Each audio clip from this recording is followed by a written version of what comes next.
예, 우리 옆 사람들과 함께 인사할까요? 사랑합니다, 축복합니다. 인사하겠습니다. 예, 예, 우리가 축복을 항상 베푸는 자들이 되어야 되겠습니다. 참 주제를 복으로 이렇게 잡았는데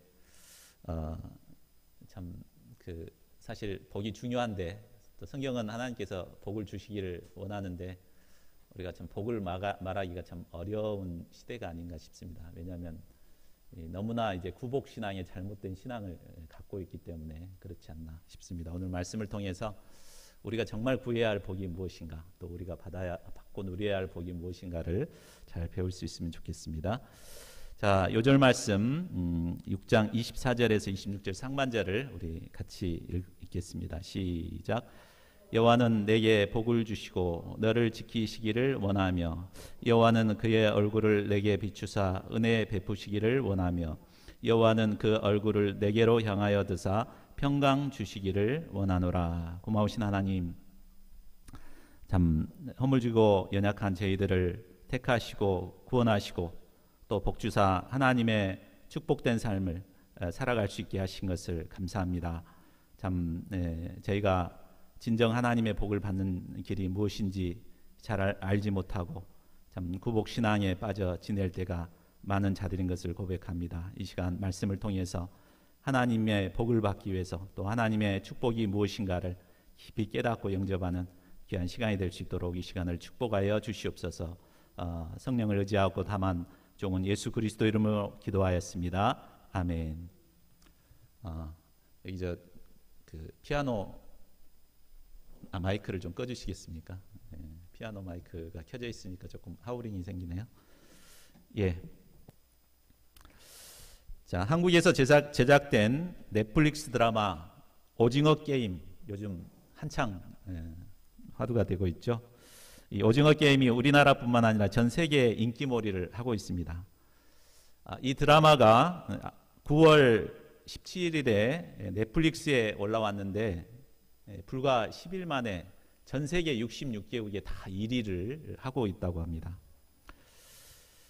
드라마의 내용은 막장에 내몰린 456명의 참가자들이 옛날 어린이들이 즐겨 하던 게임을 합니다. 무궁화 꽃이 피었습니다. 달고나 뽑기, 줄다리기, 구슬치기, 이런 게임을 하는데 그 게임에서 지면 그 자리에서 죽습니다. 그리고 이겨야 살아남습니다. 그리고 끝까지 살아남게 되면 어마어마한 돈을 벌게 됩니다. 이 게임을 주도하고 진행하는 사람이 누군지 게임에 참여하는 사람은 모릅니다. 그러나 모두가 자발적으로 참여했습니다. 게임이 진행될 때마다 진행자는 이 게임이 공정하게 진행되고 있음을 반복해서 강조합니다. 그런데 공정하다는 게임에서 많은 사람들이 죽어나갑니다. 멈출 수도 없습니다. 탈출할 수도 없습니다. 끝까지 가야 합니다. 사람들은 그 속에서 살아남기 위해 치열하게 머리를 굴리고 경쟁하고 때로는 의기투합도 하고 또 서로 속고 속입니다. 이영미 대중예술평론가는 이 드라마에 온 세계가 열광하는 이유가 무엇인가를 넘겨주실래요? 넘겨주십시오. 이분이 이제 대중예술 평론가인데 왜 세계가 이렇게 열광하는가에 대해서 이것이 바로 오늘날 우리 사회의 모습을 그대로 보여주고 있기 때문에 그렇다고 평가했습니다. 지금까지 우리 사회는 공정이 가장 큰 화두였습니다. 그랬죠? 우리 젊은이들 항상 공정 그랬잖아요. 공정하게 규칙을 정해놓으면 자신에게도 기회가 주어지고 또 부도 얻고 행복할 것이라고 기대했습니다. 그러나 공정을 외쳐봤지만 세상은 더욱 치열한 경쟁이 계속되었고 삶은 더욱 피폐해졌습니다. 목숨을 내건 게임에 참가해 이겨야만 살아남는 세상이 되어버렸습니다. 결국 주인공 한 사람만이 모든 게임에서 이기고 456억이라는 엄청난 돈을 갖습니다.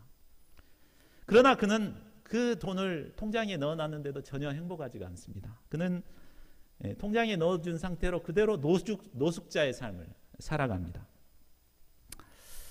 자, 결국 이 드라마가 우리에게 주는 가장 큰 메시지가 무엇입니까? 바로 공정이나 돈이 우리가 원하는 행복을 줄 수 없다는 것입니다. 우리가 그냥 생각 없이 막 보고 즐길 것이 아니라 이 드라마가 우리에게 주는 메시지가 무엇인가를 잘 이렇게 알아야 될 것 같아요. 자, 그렇다면은 우리가 무엇을 통해서 행복을 얻을 수 있는가? 우리는 이제 공정한 사회가 되고 우리가 돈을 벌고 부를 얻으면 행복할 거라고 생각했잖아요. 근데 그게 아니라면은 과연 무엇을 얻어야 우리가 진정한 행복을 얻을 수 있을까요? 자, 인간의 행복은 공정이나 소유에 있는 것이 결코 아닙니다. 바로 하나님께서 주시는 복을 누리면서 살아야 진정한 복을 얻고 행복을 누릴 수 있는 것입니다. 자, 그렇다면 하나님이 주시는 복은 무엇이며 또 우리가 하나님의 복을 받기 위해서 필요한 것이 무엇일까요? 본문 말씀을 통해서 이를 배우고 하나님께서 주신 복을 누리며 살아가는 저희 모두가 될 수 있기를 기도합니다. 아멘이 없습니까? 행복하고 싶지 않습니까? 자, 파트 1, 진영을 더럽게 하지 말아야 합니다. 5절 말씀입니다. 자, 1장에서 4장까지 우리는 하나님께서 이스라엘 백성들의 진영을 배치하고 또 성막을 섬길 제사장과 레위인의 사명이 무엇인가를 말씀하셨습니다. 그런데 조직만 갖추고 또 할 역할만 부여했다고 하나님의 백성이 되는 것은 아닙니다. 거룩하신 하나님이 거하시기 위해서는 공동체 내부에 있는 부정한 것과 죄 문제부터 해결해야 합니다. 첫째로 부정하게 된 자를 진영 밖으로 내보내라고 하십니다. 자, 1절에서 3절을 보십시오. 하나님은 모세에게 남녀를 막론하고 나병 환자, 유출증이 있는 자, 또 죽음으로 부정하게 된 자를 다 진영 밖으로 내보내라고 말씀하십니다. 나병은 살아있는 자의 피부가 겉에서부터 썩어져가는 무서운 병입니다.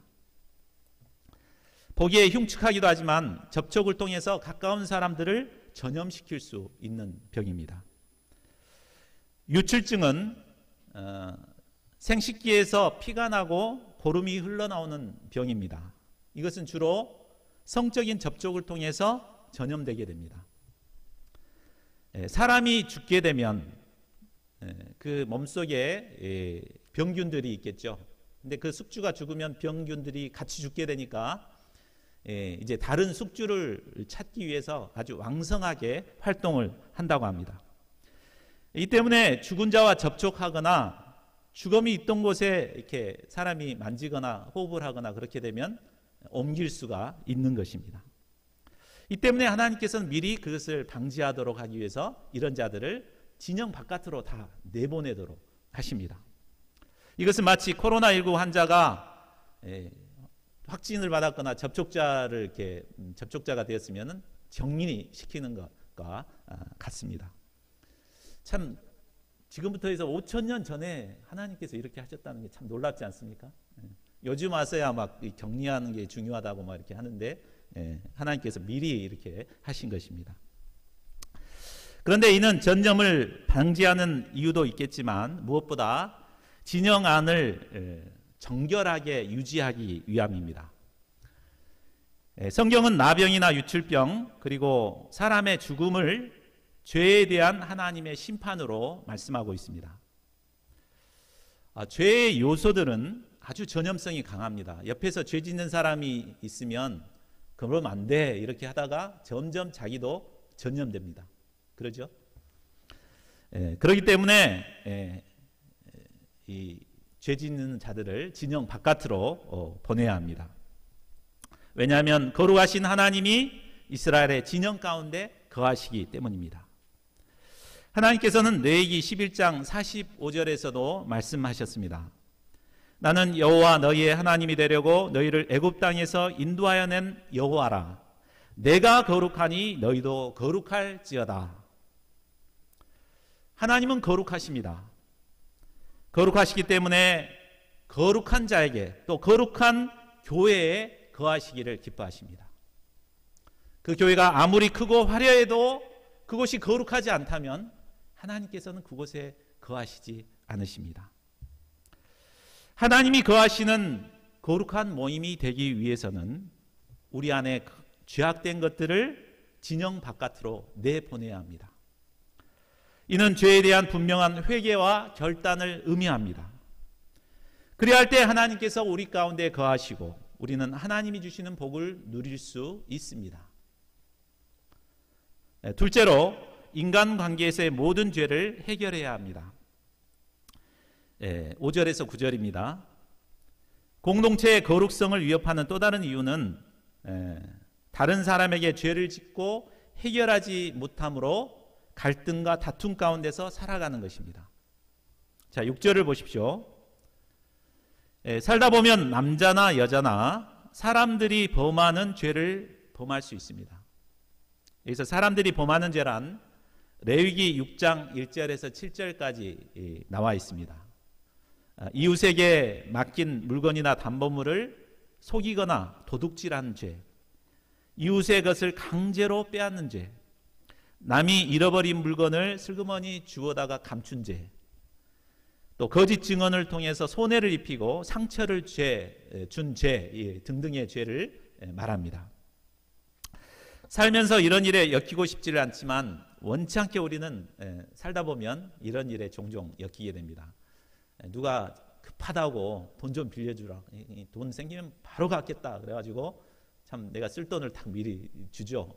근데 그 사람에게 돈이 생기기 분명한데 갚을 생각을 안 씁니다. 그러면서 막 쓰고 다녀요. 그러면 어떻습니까? 참 그 사람 꼴도 보기 싫잖아요. 그렇게 되면 그 사람과의 관계성이 끊어지게 되고 그 공동체는 하나 되기가 어렵게 됩니다. 만일 불신자에게 교회 다닌 사람이 그런 짓을 했다 그러면은 불신자가 어떻게 생각하겠습니까? 교회에 다니는 놈들은 잘했다. 나는 교회는 절대로 안 가겠다. 이렇게 하지 않겠습니까? 자, 사람들이 이처럼 사람들과의 관계에서 죄를 쉽게 짓고 또 그것을 해결하지 않기 때문에 많은 문제들이 일어납니다. 그런데 사람들이 왜 이렇게 쉽게 죄를 짓고 또 죄도 지어놓고도 회개하지 않고 그냥 해결하지 않고 이렇게 대충 뭉개고 넘어가려고 할까요?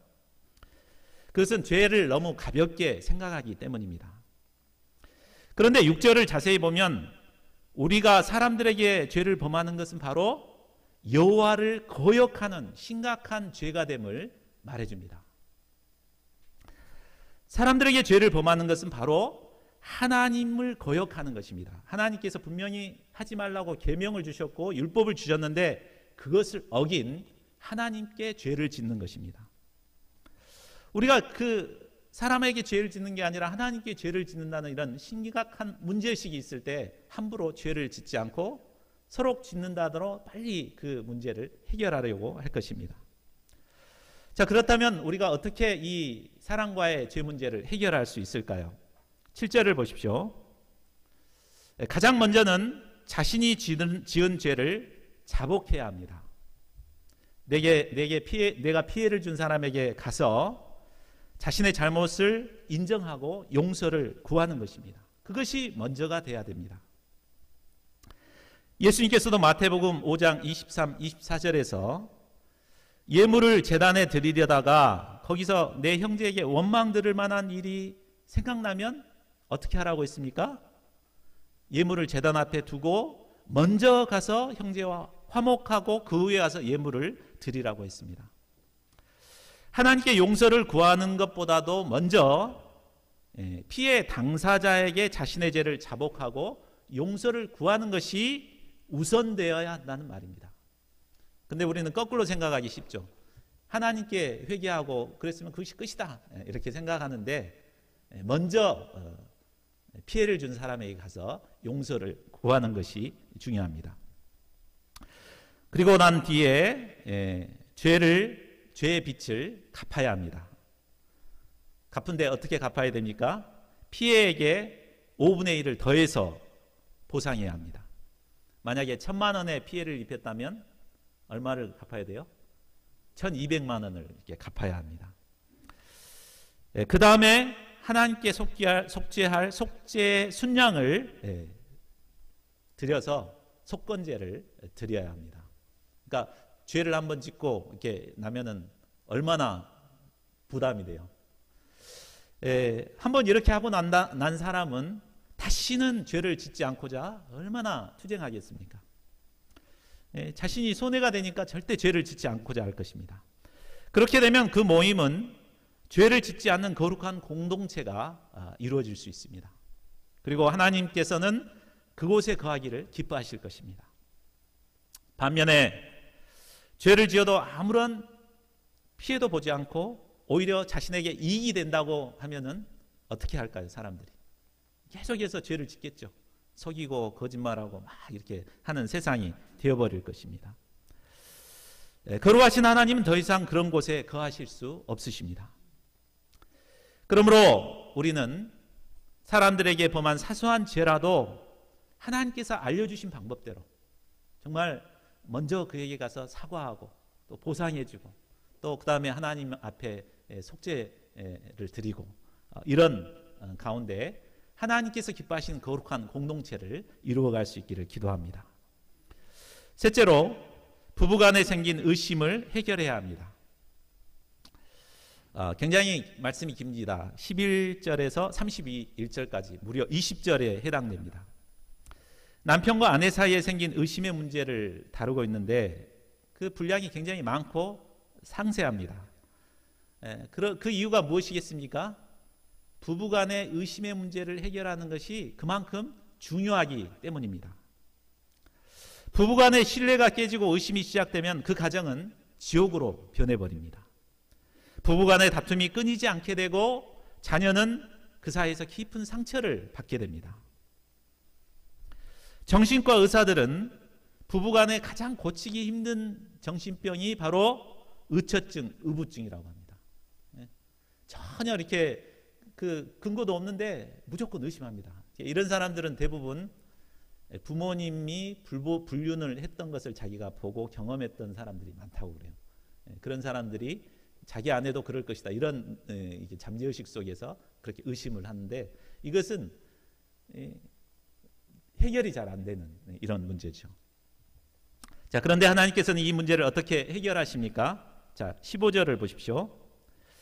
먼저 남편은 아내를 데리고 제사장에게로 가서 보릿가루 10분의 1 에바를 헌물로 드리라고 합니다. 자, 이 양은 곡식의 2대 분량으로 이것을 만들기 위해서는 많은 시간과 정성이 들어가야 합니다. 요즘은 뭐 탈곡기나 뭐 이렇게 방앗간이 있어서 금방 되지만 그때 당시에는 그 가루로 만들어서 이렇게 하려면 얼마나 많은 시간과 정성이 들어가겠습니까? 그런데 이 가루는 소재의 제물과 다른 것이기 때문에 기름이나 유향을 첨가해서는 안 됩니다. 이것은 남편의 의심을 해결하고 여인의 죄를 기억나게 하는 소재물입니다. 자, 그것을 받은 제사장은 그림으로 보시겠습니다. 자, 지금 넘겨주시면 남편이 여인을 데리고 왔잖아요. 제사장에게 데리고 왔습니다. 그러면 이제 제사장이 여인을 가까이 나오게 하여서 여호와 앞에 세웁니다. 그리고 토기에 거룩한 물을 담습니다. 아마 물두멍에 물이 될 것 같습니다. 그리고 성막 바닥에서 티끌을 취하여서 그 물에 넣습니다. 그리고 여인의 머리를 풀게 하고 여인의 손에 남편이 가져왔던 소재물을 들게 합니다. 그리고 제사장이 이 물을 탁 이렇게 들고 여인에게 맹세를 시킵니다. 내가 내 남편을 두고 탈선하여 다른 남자와 동침하여 더럽힌 일이 없으면 저주가 되게 하는 이 쓴물의 해독을 면하리라. 그러나 내가 내 남편을 두고 탈선하여 몸을 더럽혀서 내 남편이 아닌 사람과 동침하였으면 여호와께서 내 넓적다리를 마르고 내 배가 부어서 내 백성 중에서 저주거리 맹세거리가 되게 하실 것이다. 이 저주가 되게 하는 이 물이 내 창자에 들어가서 내 배를 붓게 하고 내 넓적다리를 마르게 할 것이다. 이렇게 막 선포하면 여인은 아멘, 아멘 하고 소재물을 들고 이렇게 대답을 해야 합니다. 그 뒤에 그 저주의 말을 두루마리에다 이제 그대로 씁니다. 그리고 그 물에다가 이제 그것을 빱니다. 빤 상태로 이 여인에게 이제 마시게 합니다. 이게 마시게 하기 전에 그 들고 있던 소재물을 가지고 그 중에서 한 움큼을 가지고 이제 그 하나님께 이제 제사를 드리고 나머지 이제 그리고 나서 물을 그 여인에게 이제 마시게 하죠. 이때 여인이 들고 있던 그 소재 이제 물을 마시고 났을 때 만일 자신이 몸을 더럽혔던 여인이었다면 그 저주의 물이 뱃속에 들어가 배를 붓게 하고 넓적다리를 마르게 하고 저주거리가 되게 합니다. 반대로 더럽힌 일이 없고 정결하면 더 이상 해를 받지 않고 남편과의 관계가 회복돼서 임신을 하는 축복을 얻게 됩니다. 자, 우리는 부부간의 문제는 개인적이고 사적인 문제이기 때문에 부부 스스로 알아서 해결해야 된다고 생각합니다. 그러나 하나님께서는 제사장을 통해 이 부부간의 문제를 해결해 주시기를 원하십니다. 물론 부부 사이의 문제는 사적인 영역이 분명합니다. 그래서 부부관계를 돕기 위해서는 이 비공개를 원칙으로 해야 합니다. 막 소감을 써서 막 발표한다거나 이러면 절대 안 됩니다. 본문에도 등장인물을 보면 부부와 제사장만 등장합니다. 뭐 의심이 가는 남자라든가 증인이라든가 전혀 등장하지 않습니다. 오직 부부와 제사장 그리고 하나님이 개입하셔서 그 깨어진 가정을 회복시키십니다. 오늘날 많은 가정들이 깨어지고 있습니다. 하도 많다 보니까 돌싱이라 그러죠. 돌싱. 돌아온 싱글. 돌싱들이 모여서 살아가는 모습을 TV 프로그램에 자주 이렇게 방영하는 것을 볼 수 있습니다. 자, 이런 시대를 사는 우리에게 하나님께서 원하시는 것이 무엇이겠습니까? 먼저는 우리 자신이 하나님께서 기뻐하시는 아름다운 믿음의 가정을 이루어가는 것입니다. 또한 깨어질 위기에 처한 가정들을 도와서 회복시키는 것입니다. 에덴 동산이 완전한 행복의 동산이 될 수 있었던 것은 그곳에 바로 믿음의 가정이 있었기 때문입니다. 하나님께 대한 믿음을 회복할 때 위기의 가정은 회복되고 에덴의 행복이 임하게 될 것입니다. 하나님께서 우리를 통해 위기의 가정들을 회복시키는 역사를 이루어 주시기를 기도합니다. 파트 2, 하나님께 헌신을 결단한 나실인 6장 1절에서 21절입니다. 앞에서 우리는 하나님께서 주시는 복을 받기 위해서는 우리 안에 있는 부정한 것들을 내보내고 또 죄와 의심 문제를 해결해야 함을 배웠습니다. 자, 그 다음에 필요한 것이 무엇일까요? 바로 하나님께 헌신하고자 하는 결단입니다. 6장 1절에서 21절은 나실인에 대한 규례입니다. 나실인은 특별하게 구별된 자, 헌신된 자라는 뜻입니다. 우리가 지난 시간 배웠지만 성막에서 섬기는 제사장이나 레위인은 출생할 때부터 하나님께서 딱 택하셔서 헌신하게 했습니다. 그런데 그 사람들뿐만 아니라 누구든지 남자뿐만 아니라 여자라도 자신이 원하면 그 기간 동안 하나님께 헌신할 수 있게 하신 것입니다.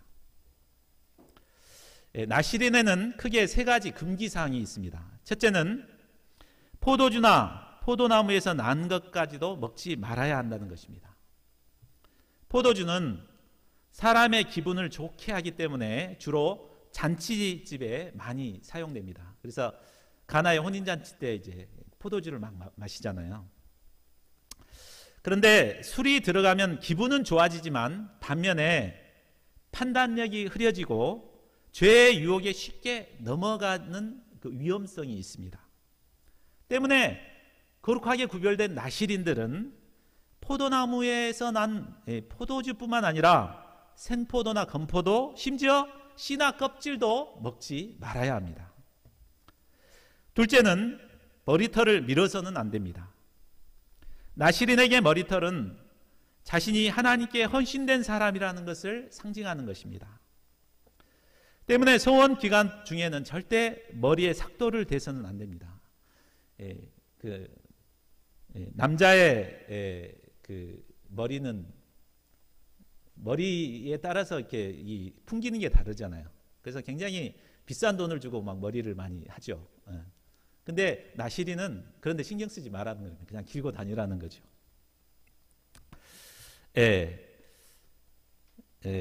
대표적인 사람, 이제 그 대표적인 사람은 삼손이죠.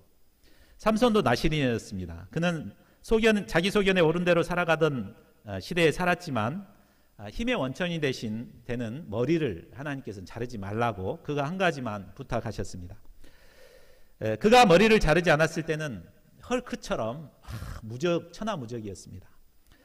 그러나 드릴라에게 속아 머리털을 잘리게 되었을 때 어떻게 됩니까?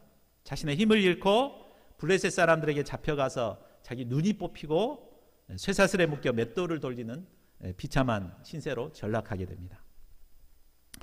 자, 셋째는 시체를 가까이 해서는 안 된다는 것입니다. 나시린 기간에는 그의 부모나 형제 자매가 죽어도 가까이 가서는 안 됐습니다. 그저 먼 발치에서 장사 지내는 것만을 봐야 했습니다. 만일 원치 않게 시신을 만지거나 이렇게 부정하게 되면 7일 동안 진영 밖에서 살아야 했습니다. 그 뒤에 털과 수염을 다 밀고 속죄 제물을 드리고 이제 진 안에 들어올 수 있게 되었습니다. 하지만 한번 부정하게 되면 그 이전에 했던 것은 다 무효가 되어버립니다. 다시 새로 나시린을 시작해서 끝까지 감당을 해야 됩니다. 자, 오늘날 이 나시린 해라고 하면 할 사람이 누가 있겠습니까? 군대 가기도 싫어하는데 나시린 하라고 그러면 할 사람이 아무도 없을 것 같습니다. 억대 연봉을 준다 그래도 안 할 것 같습니다. 그러나 당시에는 아무런 대가도 없지만 세상 사람들과 구별해서 하나님을 섬기는 것을 큰 영광으로 생각했습니다. 하나님께서는 이런 자들을 복주시고 하나님의 생명 구원 역사에 귀하게 사용하셨습니다. 하나님께서는 소수이지만 이처럼 하나님께 구별된 자로 드리기를 소원하는 자를 통해 구원의 역사를 이루어 오셨습니다. 저희 모임이 큰 역사를 이룰 수 있었던 것도 하나님께 자신을 구별하여 드린 수많은 나시린들이 있었기 때문입니다. 저희 어머님은 어렸을 때 새벽 기도를 다녀오시면 항상 잠자고 있는 저의 머리맡에서 기도를 하셨습니다. 저는 가끔 잠에서 깨어 어머님의 기도 소리를 들었습니다. 어머니는 주로 저를 위해서 기도할 때 두 가지였는데 꼬리가 되지 말고 머리가 되게 해달라고 기도하시고 또 하나님의 종으로 써달라고 이렇게 기도하셨습니다. 저는 근데 특히 이제 그 하나님의 종으로 써달라 이 기도가 나올 때는 귀를 틀어막고 제발 그런 일이 일어나지 않기를 바랐습니다. 자유로운 영혼이었던 저는 얽매이는 있는 것을 싫어하고 세상 친구들과 어울려 노는 것을 좋아했습니다. 저는 공부한다는 핑계로 교회를 떠나 마음껏 세상을 즐기는 삶을 살았습니다. 그러나 그 결과는 비참했습니다. 원하는 대학에 3번이나 떨어지고 죄악의 열매만 맺고 급성 간염으로 건강마저 잃게 되었습니다. 하나님께서 이런 저를 다시 말씀 공부로 초대해 주셨습니다. 그리고 아브라함을 부르셨던 그 말씀으로 저를 다시 새롭게 부르셨습니다. 내가 너로 큰 민족을 이루고 내게 복을 주어 내 이름을 창대하게 하리니 너는 복이 될지라. 그래서 이 말씀을 붙들고 제가 이 아브라함이 되었습니다. 저는 이 부르심을 영접하고 캠퍼스 목자의 삶을 살게 됐습니다. 제가 처음에는 이제 평신도로서 섬겼습니다. 그때는 직장을 섬겨야 되기 때문에 하나님 섬길 시간이 없었습니다. 그래서 하루에 한 2-3시간밖에 잠을 자지 않고 캠퍼스 복음 역사 막 섬겼습니다. 그리고 이제 안정된 삶을 살고자 했는데 하나님께서는 여러 가지 사건을 통해서 하나님께 소원했던 그 소원을 기억나게 하셨습니다. 그래서 50을 바라보는 나이에 다시 이 결단하고 풀타임 사역자로 하나님께 헌신하게 되었습니다. 저는 과거 세상에서 화려한 삶을 살았던 자입니다. 국회의원 비서도 했고 문화원 국장도 하고 막 세계를 누비면서 잘 나갔습니다. 그러나 그때보다도 지금 제가 훨씬 행복합니다. 다시 그때로 가라 그러면 절대 가고 싶지 않습니다. 자, 우리 가운데도 계속해서 이처럼 하나님께 자신을 구별하여 드리고 헌신하는 나시린들이 나올 수 있기를 기도합니다. 파트 3, 하나님이 주시는 복을 누려야 합니다. 22절에서 27절 말씀입니다. 자, 이상을 통해 하나님은 이스라엘 진영의 부정한 것들을 진영 바깥으로 내보내고 죄와 의심의 문제를 해결해 주셨습니다. 또한 나시린의 규례를 통해서 하나님께 자신을 구별해서 드릴 수 있도록 하셨습니다. 그 뒤에 비로소 아론과 아들들에게 이스라엘 자손을 위하여 축복하게 하십니다. 그러니까 하나님의 축복을 받기 위해서는 먼저 이 두 가지가 전제되어야 된다는 거죠. 자신을 정결하게 하고 하나님께 헌신하고자 하는 준비가 되어 있어야 합니다. 자, 그러면 제사장이 백성을 축복한 내용이 무엇입니까? 24절에서 26절 상반절을 우리 같이 읽어볼까요? 자, 시작. 여호와는 내게 복을 주시고 너를 지키시기를 원하며 여호와는 그의 얼굴을 내게 비추사 은혜 베푸시기를 원하며 여호와는 그 얼굴을 내게로 향하여 드사 평강 주시기를 원하노라. 하나님은 우리에게 복을 주시기를 원하시는 분이십니다. 그런데 하나님이 주시는 복하고 우리가 생각하는 복하고 좀 다르다는 것이 문제입니다. 여기서 복을 주다라는 단어가 히브리어로 바라크라고 하는데 이것은 능력을 부여주다, 부여하다라는 뜻입니다. 즉 하나님께서 우리에게 주시는 복은 하나님의 일을 할 수 있도록 그 능력을 부어주시는 것을 말합니다. 그러니까 우리에게 부를 주시고 직장을 주시고 건강을 주시고 하는 것은 복이죠. 분명히 복이죠. 그것은 바로 하나님을 일을 할 수 있도록 그 능력을 하나님께서 우리에게 부어주시는 것이라는 말입니다. 그런데 많은 신앙인들이 하나님이 주시는 복을 자기 자신만을 위해 주는 것으로 아는 기복주의 신앙으로 잘못 오해하고 있습니다. 열심히 교회에 나오고 신앙생활을 잘하면 자신이 원하는 것 다 들어주고 풍요와 번영이 이루어지고 좋은 직장 갖고 시험에 합격하고 이렇게 될 것이라고 기대합니다. 그리고 하나님께서 그것을 주시면 이제는 목적을 이뤘으니까 그것을 자기가 막 누리고 살아갑니다. 더 이상 하나님께 희생하려고 하지 않습니다. 그러나 하나님께서 우리에게 주시는 복은 그런 저급한 수준의 복이 결코 아닙니다. 하나님께서 주시는 복은 하나님의 능력을 덧입어 하나님의 일을 이루는 것입니다. 또한 그 능력으로 다른 사람들에게 복을 베푸는 삶입니다. 창세기 1장 28절을 보면 하나님께서 처음 인간에게 복을 주시는 장면이 나옵니다. 하나님께서 그들에게 복을 주시며 말씀하셨습니다. 생육하고 번성하여 땅에 충만하라. 땅을 정복하라. 바다의 물고기와 하늘의 새와 땅에 움직이는 모든 생물을 다스리라. 그러니까 하나님께서 주시는 복은 바로 정복하고 다스리는 그 능력을 주시고 그렇게 살도록 하신 것입니다. 또한 복받은 자들의 대표라고 할 수 있는 아브라함도 보겠습니다. 아브라함에게 어떤 복을 주십니까? 2절 3절을 보면 하나님께서 그를 복 주신 후에 복덩어리로 삼으신 후에 축복과 저주를 아브라함을 통해서 주십니다. 아브라함을 통해서 복받을 자, 저주받을 자를 다 이렇게 주시고 땅의 모든 족속이 너로 말미암아 복을 받을 것이니라. 바로 아브라함을 통해서 복을 주는 삶을 살게 하는 것입니다. 그러니까 하나님께서 우리에게 복을 주시는 것은 나 혼자 잘 먹고 잘 살고 누리며 살아라고 주시는 것이 결코 아닙니다. 나를 통해서 그 능력으로 다른 사람들에게 베푸는 삶을 살아가는 것입니다. 그러므로 자신이 아무리 부를 많이 갖고 명예를 가지고 힘과 능력을 가졌다고 하더라도 그것을 자신만을 위해 사용하는 사람은 결코 복받은 사람이라고 할 수 없습니다. 반면 비록 가진 것이 없고 부족한 것이 많아도 하나님의 뜻을 이루기 위해서 희생하고 헌신하고 다른 사람을 섬기는 사람이 진정으로 복받은 자입니다. 저희 모두가 하나님께서 주시는 이런 신령한 복을 사모할 수 있기를 기도합니다. 24절을 다시 보십시오. 하나님께서 우리에게 복만 주고 마는 것이 아닙니다. 복을 받은 우리를 지켜주십니다.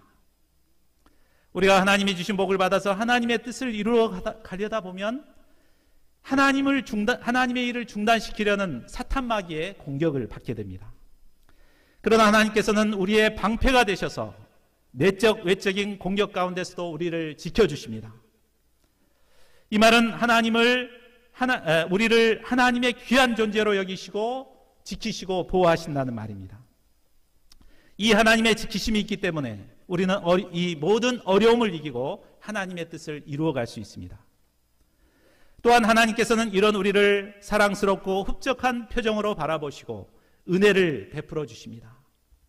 우리를 불쌍히 여겨 필요한 자비를 베풀어 주신다는 말입니다.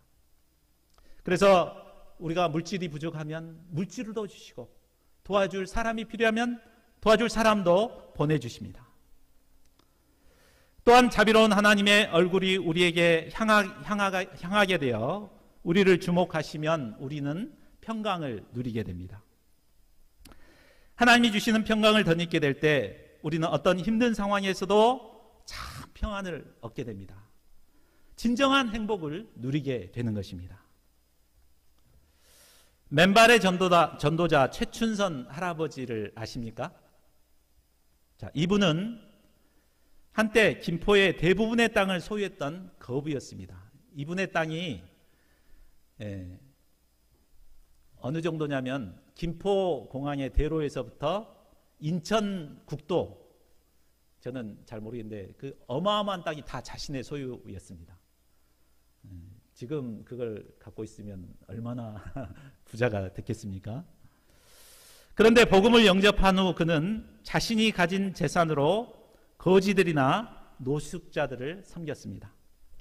그리고 그 많은 땅을 이북에서 피난 오신 분들과 오갈 데 없는 사람들에게 무상으로 나누어줬습니다. 그래서 큰 동네를 여러 개를 이루게 되었습니다.